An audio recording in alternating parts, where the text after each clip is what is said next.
money that I collected. It's honorable that brought money. Contribution to Nigerian peace. Me, I want all of now look at this. But there comes a time when you want to take steps every day to make this country a better place. And the new Nigeria is indications telling them it's time to change. Yes, hello. It's a nice and lovely Friday evening, and you're right here tuned to the program Ground Zero, coming to you on Invicta 98.9 FM and of course on Procyon Radio and Television. My name is Ehis Agbon, and today on the program it promises to be very, very interesting as we'll be looking at some trending issues in the polity. And like you know, the program would also give you an opportunity to add your voice to these discussions and seeing how we can have a clearer understanding or a better understanding of many of these issues that we are battling with in Nigeria. And to be part of the program, we have several ways that you can be part of the program. You can call in when we open up the phone lines, or you can drop your comments and observations on our social media portal. We have a unified handle that you can access on Facebook, on Twitter, YouTube, Instagram, TikTok, LinkedIn, and of course on Thread. And the handle is ProcyonRTV at ProcyonRTV. And for the benefit of those that are just listening to us and not seeing us, Procyon is spelled PROCYONRTV. That's the handle where you can, of course, get us and be part of what we do on YouTube, like I said, on Facebook and other portals. We're actually live. You can go watch us now. And for those that want to be part of the Procyon experience, you can go download the Procyon Radio and TV app. You can get us on the Google Play Store.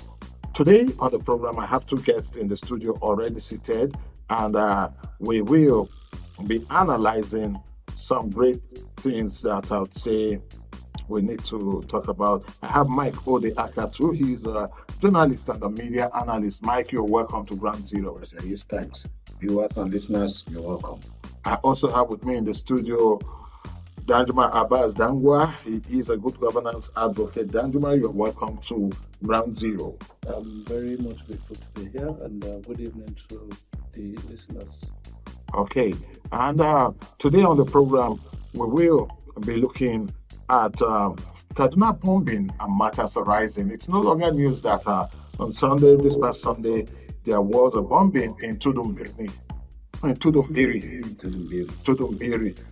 in Igabi local government area of Kaduna State, and that particular bombing, which initially people thought were the Air Force, but over time, the army has come out to say that the bombing, they were responsible for that, and it resulted in the death of many people. Yes, it's sad and unfortunate that anything like that would happen in this time. Very sad and unfortunate, and we want to sympathize with those that were affected by the bombing, their families, and of course, every other person, most especially the government and people of Kaduna State. I would say that this was not something that anybody was expecting would happen at this time, not even now that there is a seeming speed and coordination even in the fight against terrorists in Nigeria. And the sad and unfortunate thing happened. Initially, the figures were below 70, but recently it's almost 130 or more persons. Let's look at a little bit like today when I was at the Nigerian Union of Journalists Secretariat at Kaduna, I was told that it was about 126. 126. By the National, Northern Good Governance, something like that. It came there. Okay. All right. And many are also in the hospital. And the army has come out to also explain their part of it because, of course, Nigerians do not want to hear any excuses from anybody. But the army has come out to say, yes, indeed, they were on the trails of some bandits and they deployed that particular bombing when they felt that it was a congregation of bandits that they were deploying those the bombing, but it turned out from the people that they say they were actually members of those communities that were celebrating Maulud, and so many things has come out of that, and it's not something that's quite palatable, but we must talk about it. We must talk about it, because if we want a better Nigeria, we must put all our cards on the table, and everybody must play straight, and everybody must be open whenever there's anything. Of course, the president has said that there is going to be a probe, and whoever is found culpable or guilty of doing what they shouldn't have done should be punished decisively to send a signal to others. And different leaders have come from different parts, some waking up some form of sentiments that I would say Nigeria really don't need at this point in time, while others have also come to also talk about it. Religious leaders from all divides, political leaders. It's even almost becoming a jamboree for opinion leaders to come add their voices to this particular conversation, while we may not know the real things that happened on that day. But from our both permutation, understanding, reading of some of the information, analyzing some of the informations that we have access to, we are coming to some form of understanding of what transpired on that day. That's on one hand. And secondly, we will be looking at the COP28 that just took place in Dubai, and the large delegation It's still ongoing. It's ongoing, sorry. It's actually will end on the 12th. But the Nigeria's delegation initially, Nigeria's delegation, not initially now, was 1,411. And it has been met with large condemnation, because if presently the economic situation in Nigeria does not warrant anything that looks like a jamboree in quotes now, then we shouldn't get involved in it. And the federal government later came out and said that they were not all sponsored by the federal government. That it was just that was it 590 or 442? 590 that they sponsored, according to them. And that in itself is even an insult on our intelligence. Let me tell you something else again. The son, Sheyi, was also seen at COP. Now, the Sheyi is becoming a phenomenon. At the National Federal Executive Council, he's always by the gate side. I don't know whether it's a keeper, the Gaelics, as they call it, the keeper. Then this one, is he a government official? That's the question we are supposed to. Was he an elected or appointed official to serve? She's everywhere. He has his hands in all the pies. So this calls for concerns too. Yes. All right. We'll come to the figure, but let's I'll give them all of the stuff. Then we will come talk about the figures in a bit. But the bottom line of it all is that number of persons going to a talk show, because that's what it actually is a talk show. Yeah. Because it is not there that immediate action that would immediately result in mitigating what happened. It started from COP1. Now we are having it's actually the conference of the parties. That's what the COP in the COP is. And this is the 28th edition of it, and they are seeing how they can reverse the climate change issues that we are having and all of that. Now, all of this we'll look at in the course of the program. But first, let's start with the bombing and statements that have been coming from different parts of the country and from different segments. Now, we'll look beyond the bombing that has happened and look at the bigger picture of how it would impact on Nigeria's access to equipment and armament that they would use to fight this menace of Boko Haram and other insurgency and terrorism that have been happening in the northwest, northeast, and even north central part of Nigeria, and what would be the backlash of the kind of comments that's coming from supposed opinion leaders in Nigeria, and how all of this rolled into one will impact on the lives and the security of Nigerians. So I'd like to start from Mike Odeh Akatu. Give us a general overview and what you think maybe the impact of all What of this. happened on Sunday was actually a very an unfortunate incident that should have not happened. It's a regrettable incident, and people lost their lives, whether terrorists, but also innocent people too lost their lives. Young boys, girls, women who were performing their religious obligations. Now, with that being said, when it happened, you called me. Yes. And I swung into action immediately. You were not in the state. Yeah. I was able to call the former principal staff officer to the chief of general staff, Colonel Zachary, and he told me everything. He said, he explained to me that there was a bombing in Burning Tudu and Tudungiri, in Igabi local government, and that place is a hub for terrorists. It's a hub for terrorists, and the terrorists have a way of mixing with the populace around. And not that the populace actually accepts them, but the populace may be intimidated. It's nothing. If you go to Giwa local government, there are times as you are heading to, is it Bakori or the other casino, you will be seeing those terrorists with their guns long over their hand.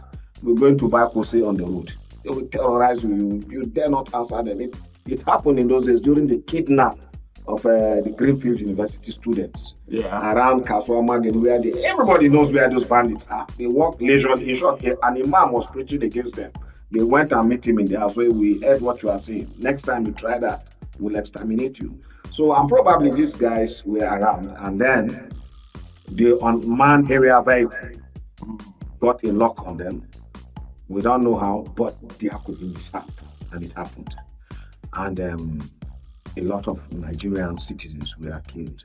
Now, why I said it's a mishap, the army, initially, when this thing happened, we thought it was the Air Force. Yeah. The Air Force denied it. They said, no, they are not involved. A lot of my colleagues called me the coordinating minister for Homeland Security, Crime Commissioner. He too said they should wait. Quickly, there was a Security Council meeting in the state, and the army owned up. They said it 2 hours, and they gave every factual details, and they said they are sorry, and they explained how these things happened. Now, with that being said, and then later on, the governor swung into action again, brought the people, the elders from that area, from Igabi, all of them, brought them together, promised to foot the bills and other things, you understand, compensate them, and the elders, they said, okay, no problem, let's bury our dead, let's do this, let's do that, you understand. And the army too apologized, donated 10 million, you understand, gave everything. And if such things happen, the first thing you should do is not anger but grief. Yeah. After grieving, then you start looking for what are the causes, why these things happened, why did it happen, was it a deliberate act, was it a mistake, and how do we forestall this thing. Now let me tell you something. The most expensive jet in the world, the F-35, the stealthiest of all, and which is the most feared, had crashed more than 2 times. One in Japan, the other one is over United States. You get understand? Yeah. And then in about a week ago, an helicopter, Osprey helicopter, crashed over Japan, killing some members of American crew. Then I remember again when Soleimani Qassam, also the head of Iranian Republican Guard, was killed, or Revolutionary Guard was killed. The Iranians, when they wanted to retaliate against the Americans, mistakenly shot down a civilian airliner that had over maybe 200 persons or more there. This always mishaps always happen. This kind of mishap or even happened in Nasarawa State when a drone mistakenly exterminated, and may their soul rest in peace, about 40, I don't know, X-Men. Yeah. So you understand, these are mishaps, unintended. The intention was right, but the consequences are unintended. And there is what we call a friendly fire. when you are very close, you are calling, you are calling either artillery strike or air strike, and you are having a close quarter fighting. Every possibility that your own troop that is supporting you with the air may get you down. Like I remember in the case of the Israelis, 1973 or so, when they were calling for artillery, one of the commanders said, "Look, this if you allow us to shoot this artillery, it will rain down on you." The Israeli soldiers say, "Let's go ahead." A lot of them died. So it has an unintentional. I mean, the intentions were good, but the consequences. And my take is, did the army act professionally? They acted professionally.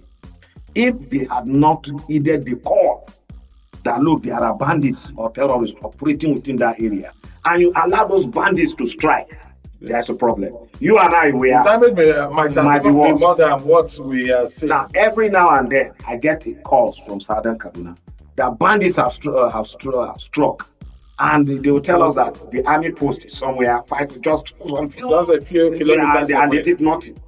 You get it? If this had happened again, there would have been.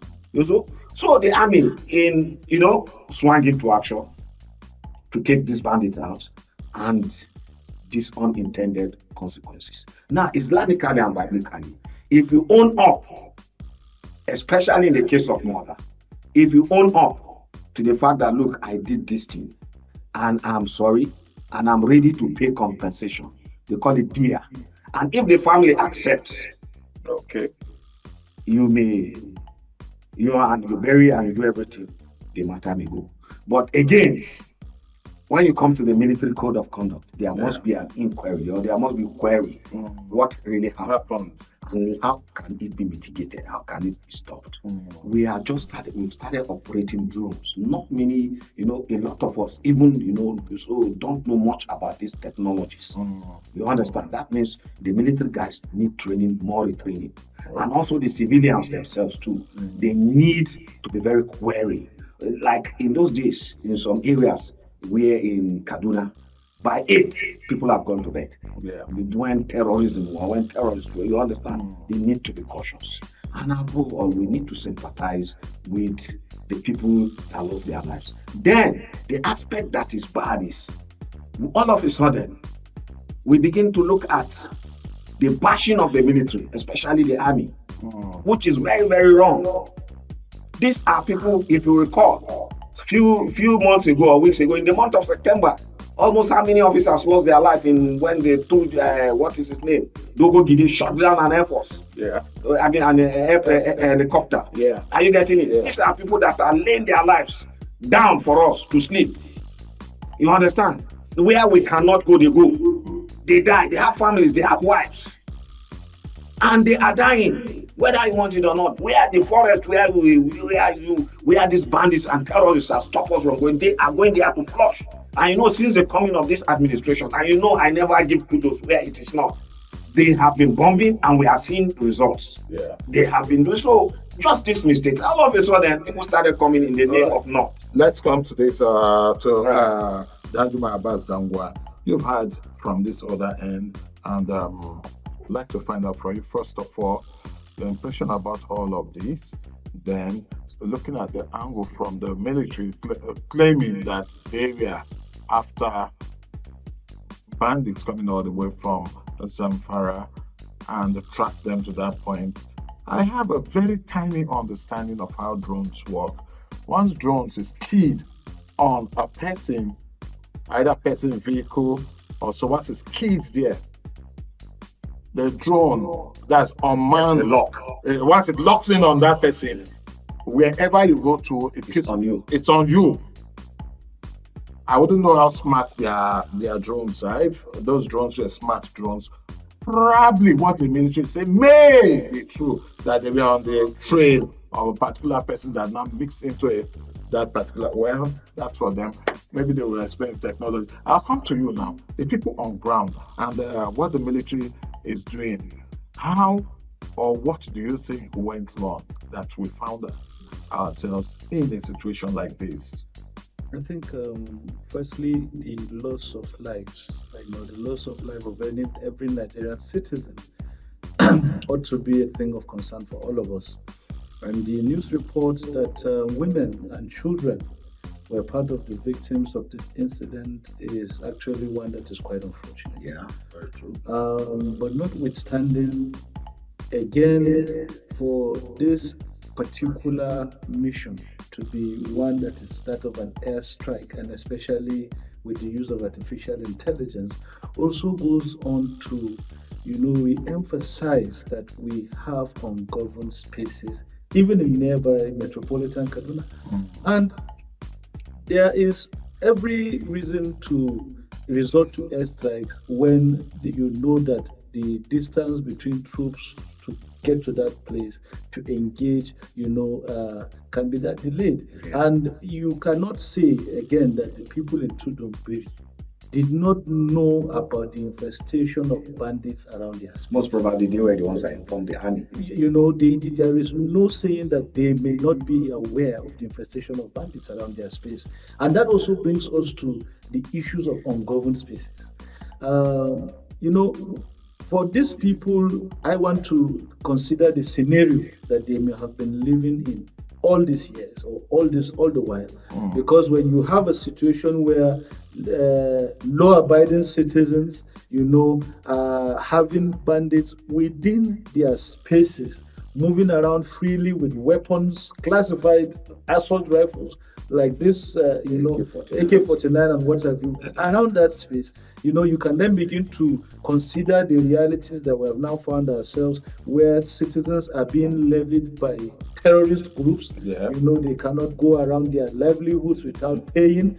Some of them have to pay to stay and live within these communities, especially for the fact that they do not have anywhere to go. I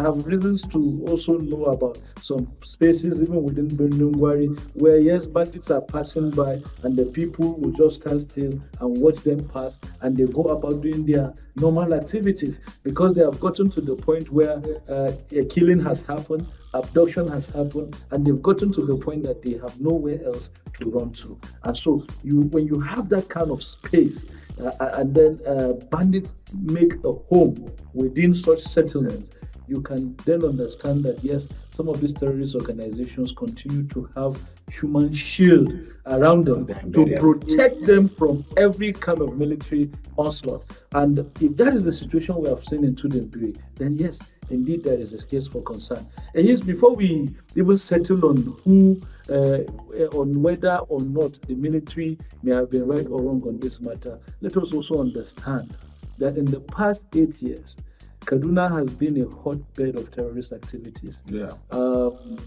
A lot of communities in this Igabi area, Jiwa, and even Dangwa that you have mentioned, have been sacked.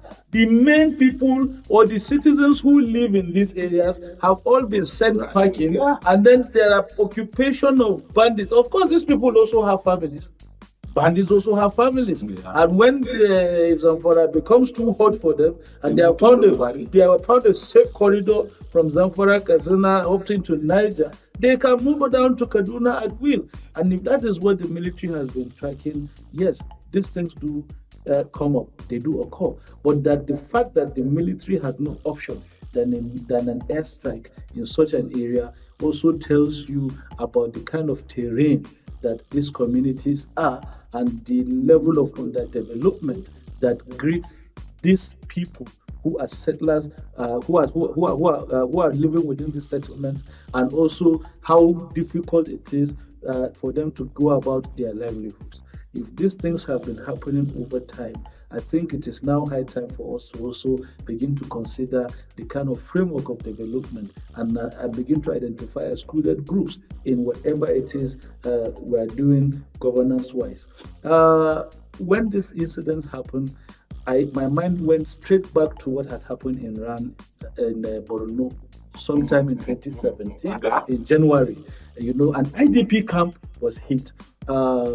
I think in the situation we have seen today, the response from the presidency, the response we've gotten from the army, the response from the armed forces, the response from also the vice president, the governor, have shown a sense of responsibility. I mean, it is actually one that is quite different from all of the about 3 different airstrikes that have endangered supposedly civilians. I will say supposedly because I mean, we do not invest as much in intelligence as well as the armed forces will do. And so if the armed forces have had a trail of bandits up onto this place, then of course the operation may have been successful, or better yet, have happened not without collateral damage. And I think our former executive governor of Kaduna State, Nasir El-Rufai, has always been a proponent of this particular kind of attack. He has said, yes, there must be casualties, but what is most important is that we need to root out these elements out of our space. And I must say again that with the uproar that has greeted this entire incident, what has been most unfortunate about it is the religious undertone and the regional profiling and coloration that has greeted this entire affair. I think the life of every Nigerian, wherever he is not supposed to be exterminated by the weapons of state. Yeah. As much as possible, the weapons of state are supposed to protect citizens. In this case, we've had collateral damage, and there's a sense of responsibility also on the part of the armed forces owning up to this. So for me, I would say that these are lessons, and I'm sure that hard lessons have also been learned. Not just on one side, that is not just on the side of the army, but also on the side of communities. Communities that are still, interacting, living with this menace around them, living around such threats. I think it's time for them to begin to speak up and seek for help. The kind of mistrust that may have been in time past that has denied them the access to security forces to even expose the prevalence of this threat around their spaces. I think that the situation is different now. Yeah. We have an armed forces that is willing to engage and exterminate terrorists, and I think that the president has actually given that strong commitment that yes, we need to bring back Nigeria to be a secure state.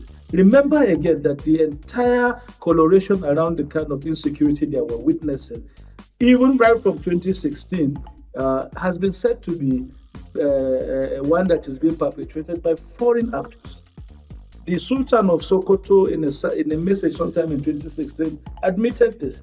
The governor of Kaduna State, back then at that time, Governor Nasir El-Rufai, also admitted that the kind of insecurity that we're facing is one that is being, driven by foreign terrorist organizations and groups, and that the armed forces have come forth to do this, has also given us some kind of sense of reprieve that yes, indeed, the silence that we've been hearing is not one of inaction, but that the army is engaging, or the armed forces is engaging bandits and terrorists wherever they are and wherever they are hiding. All right. Now, the entire, uproar that greets this event, is giving me a cause of concern. I have seen the same kind of situation happen during the Goodluck Jonathan administration. When terrorists were being engaged and exterminated in Borno, you will hear uproar all over. Borno elders will say, stop this killing, stop this military incursion. We will talk to the boys and all of that. You will hear Arewa Consultative Forum rise to the occasion and condemning our armed forces.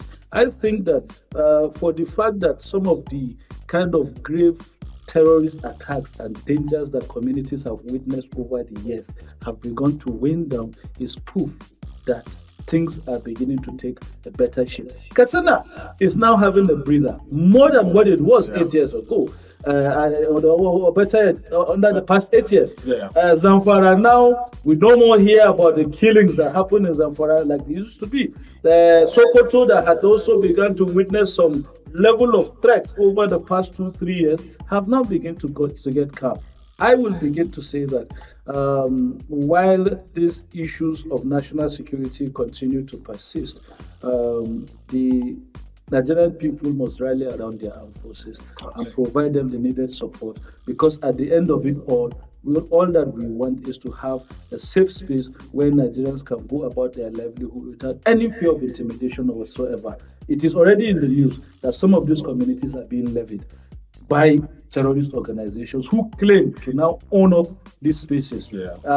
Somebody sometime in Niger State came up to say that he is the governor of Niger. And the bandit, he has not, what that kind of effrontery against the Nigerian people and against the Nigerian state should never be tolerated. So I am thankful that the military has owned up to this issue, and I'm also thankful that they have the response, that the empathy shown by Nigeria's government over the loss of lives of citizens who are supposedly defenseless citizens and civilians is one that has actually shown that yes, the government is still responsible. And at that, I think the mischief makers who may want to leverage on this opportunity and claim that our nation is using this kind of weapons on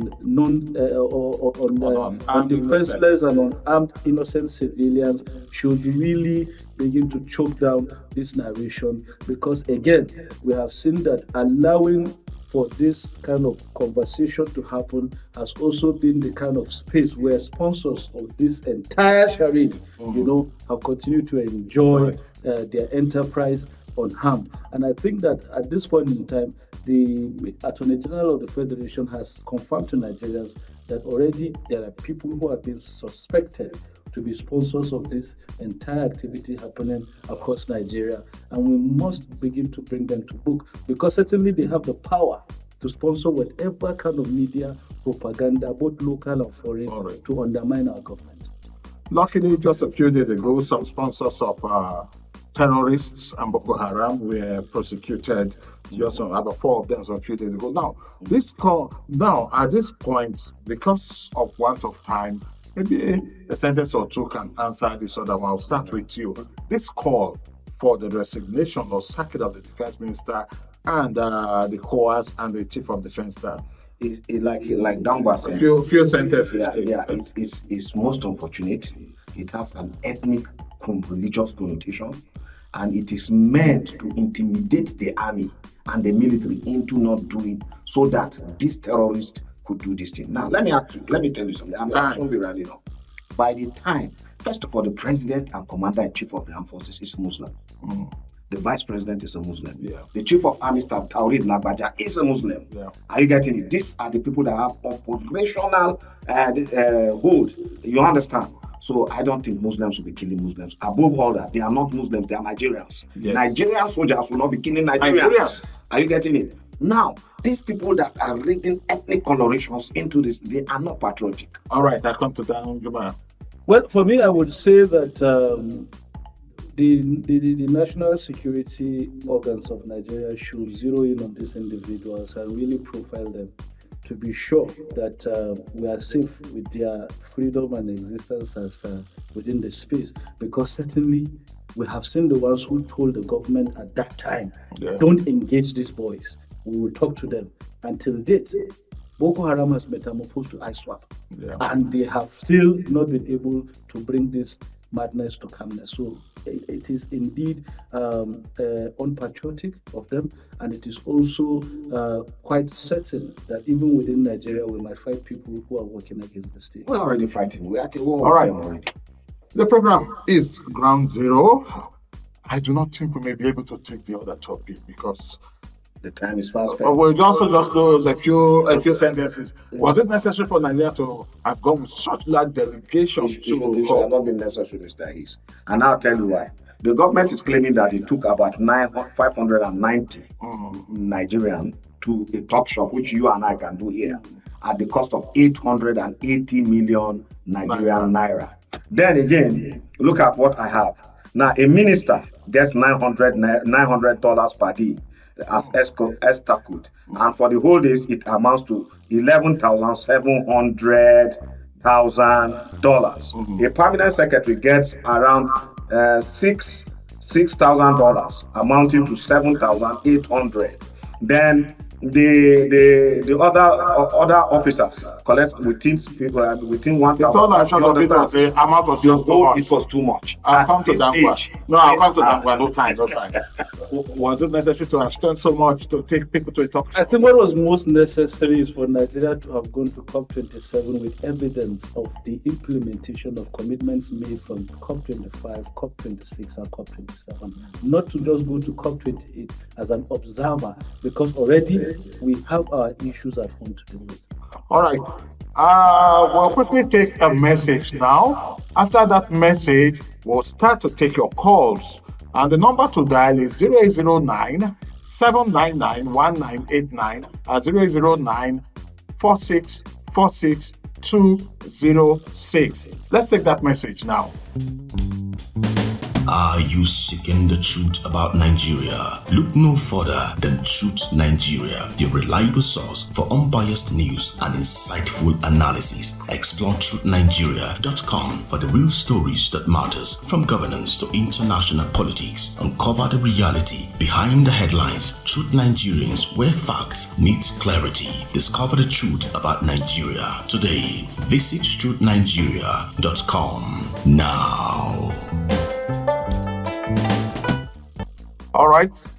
Welcome back from that commercial timeout. The program is Ground Zero, reaching you on Procyon Radio and Television in collaboration with Invicta FM. And opening up the phone lines now, the number to dial to be part of the program is 0809 799 1989. 0809 799 1989. Let's quickly start to take your calls now. We have our first call this morning. Hello. Good evening. Can you turn down the volume on your radio? Yes, I can hear you. What's your name and where are you calling us from? Okay, I currently calling from Brunei. All right, Taye, how are you doing today? I'm fine, Mr. Ehis. All right, quickly, let's have your take. I seriously appreciate your resource quality in the house. You have seriously did justice to this topic. So topics like this, Mr. Ehis, they are sensitive topics. Are you hearing me? Yeah. Take it or you leave it. This same thing happened in Southern Kaduna. It happened in Southern Kaduna, no head was wrong. It happened in Bakery, no head was wrong. It happened in Latvia, no head was wrong. For God's sake, why are we so we don't really mean it. Ethnic meaning, religion meaning. Taiwo, let's dwell on empathy. What has happened has happened. Let's tone it down. We should not.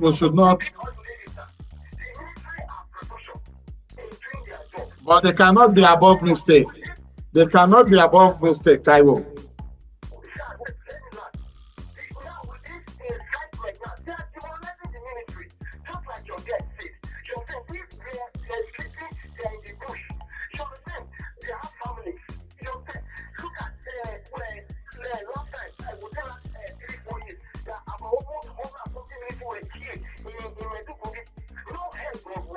But we should not condone it. We should not condone it. The fact that people died. An angry man.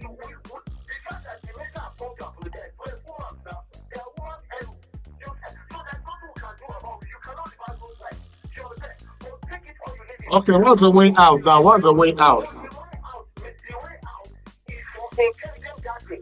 Okay. All right.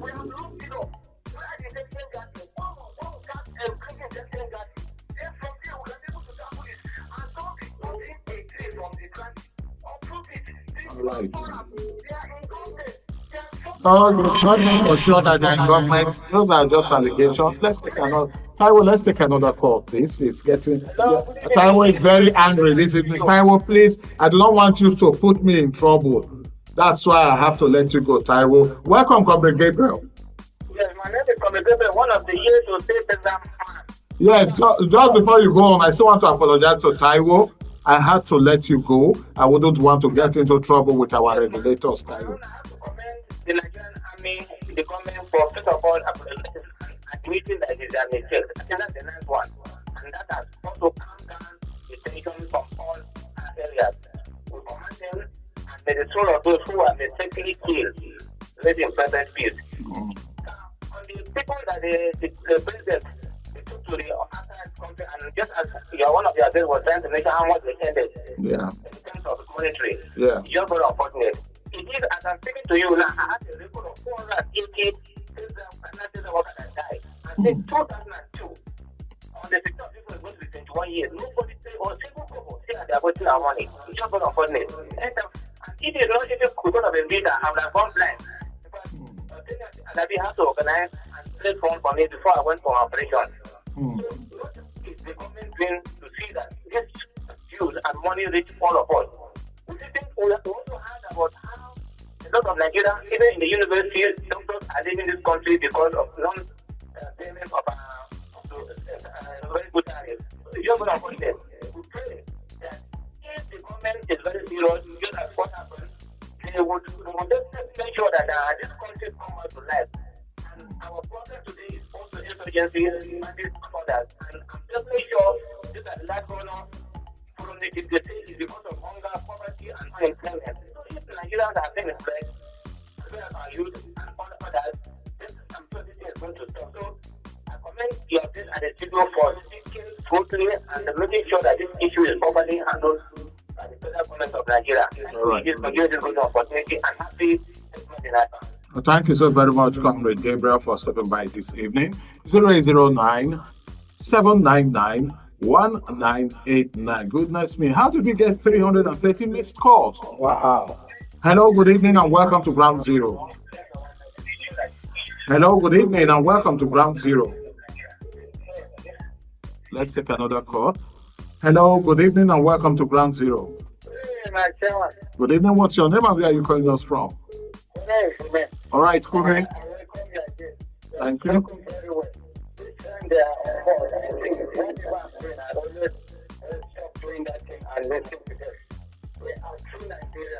You see, the military did not do that thing intentionally. If it is the time of the past administration, I think I would have suspected foul play there. But they have come out to apologize. They always lost their loved one. I could remember in my family, I lost more than 6 of them. The latest one was 58 years, a captain. They are so restless. So, honestly, without intelligence gathering, they should think we track anyhow like that. We should always be careful. We know the way the president speaks or the vice president, these terrorists are now happy and they want to punish the military. They will track them. Let them not demoralize the military. They should keep them helping and they should give them whatever they want so that they can go and attack these guys. Honestly, without any information, I don't think the military will just take that place. So they should just take it calm. All right. We know those people have already died. They can't bring them back. Yeah. They should just compensate the family. Otherwise, that would be thank you very much. Thank you so very much, Mr. Kume, for stopping by. Hello, good evening, and welcome to Ground Zero. Good evening, you're welcome to the program. What's your name and where are you calling us from? All right, Engineer Emmanuel, quickly let's have your take. For me,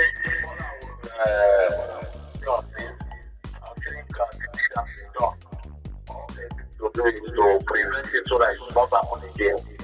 Because you can't continue innocent souls being killed due to some mistakes. So I think there should be a proper dedicated and whatsoever. So I think people should not be victims. I wish the camp of the terrorists. I think they do it everyone now. So the casualty now, the hit down, the innocent Nigeria. So which is not, it's just unfortunate. I would say they are so ready that they should do all they need to do so that this kind of incident will not happen again. All right. Thank you so very much, Engineer Emmanuel, for stopping by this evening. Thank you very much, Engineer Emmanuel. All right. We'll take one more call and we'll call it a wrap this evening. Hello, good evening. You are welcome to Ground Zero. Hello. Hello, good evening. Okay, we lost that call, and unfortunately, that should have been our last our call this evening. Let's take the call. Hello, good evening. Hello. Hello, good evening. Good evening and welcome to Ground Zero. What's your name and where are you calling us from? My name is Mike Baba from Obi. All right, Mike Baba, you are welcome. Yeah. Honestly, you are very good. Because you are gathering in the collection like internet. I wish we are gathering in responding to other areas to keep people understanding of what is actually happening. Okay. Number one thing is, honestly, there should be intelligence that will help to checkmate all individuals who are not allowing people to deal with the ICOs. So we should labor immediately and encourage them, not to discourage them. Because from the understanding, even in the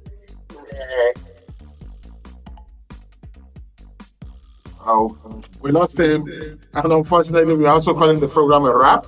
I want to appreciate everybody that was part of the program today. I start from the studio to appreciate Mike Odeh Akatu. He is a journalist. Yeah.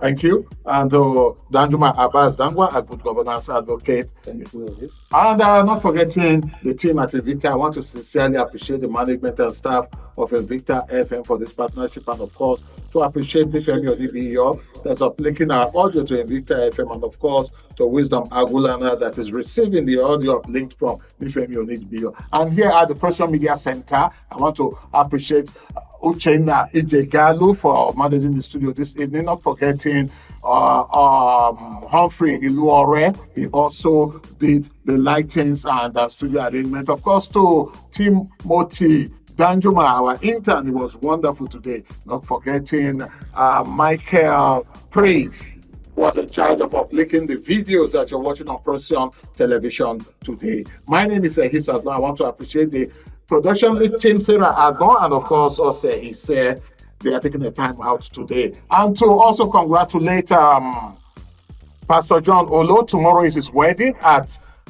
God is at Work Church and Wanromi by Baggy Villa Road. We'll all be there tomorrow morning to celebrate with you. Congratulations in advance. And from me, like always, I'll always say, plant a tree today, water it and watch it grow. May the good mighty Lord bless and keep us all. I am Ehis Agbon, the peacemaker with a passion for crowd satisfaction. See you on Tuesday for a fresh edition of the program, Ground Zero, right here on Procyon Radio and Television. Are you seeking the truth about Nigeria? Do you want a reliable source for unbiased news and insightful analysis? Then look no further, cause Truth Nigeria got you covered. Explore truthnigeria.com for real stories that matter, ranging from governance to international politics. Uncover the reality behind the headlines. Truth Nigeria, where facts meets clarity. Discover the truth about Nigeria today. Visit truthnigeria.com now. The money that I collected is honorable that brought Can we make contribution to Nigerian peace? Me, I want all of now look into But there comes a time when you want to take steps every day to make this country a better place. And new Nigeria is education is telling them it's time to change. All colors, shades, angles, and perspectives can be overwhelming in our present world of information overload. This is introducing Ground Zero. Ground Zero is a current affairs discussion phone-in program covering topical issues in the polity. The program is a platform for an in-depth analysis of trending issues by professionals, authorities in various fields, analysts, and key actors in the polity. Ground Zero gives the listener an opportunity to contribute to the discussion via phone call, SMS, Twitter, Facebook, and Instagram. From the conservatively serious to the ridiculously funny, Ground Zero accommodates them all. Professionals, urban contemporary businessmen and women, policymakers, public service workers, students, artisans, traders, and the in-between. Ground Zero comes up from 5 to 6 p.m. every Tuesday and Friday on Invicta FM and 5 to 6 p.m. every weekday on Procyon Radio and Television. Ground Zero is a production of the Procyon Media. Tune in.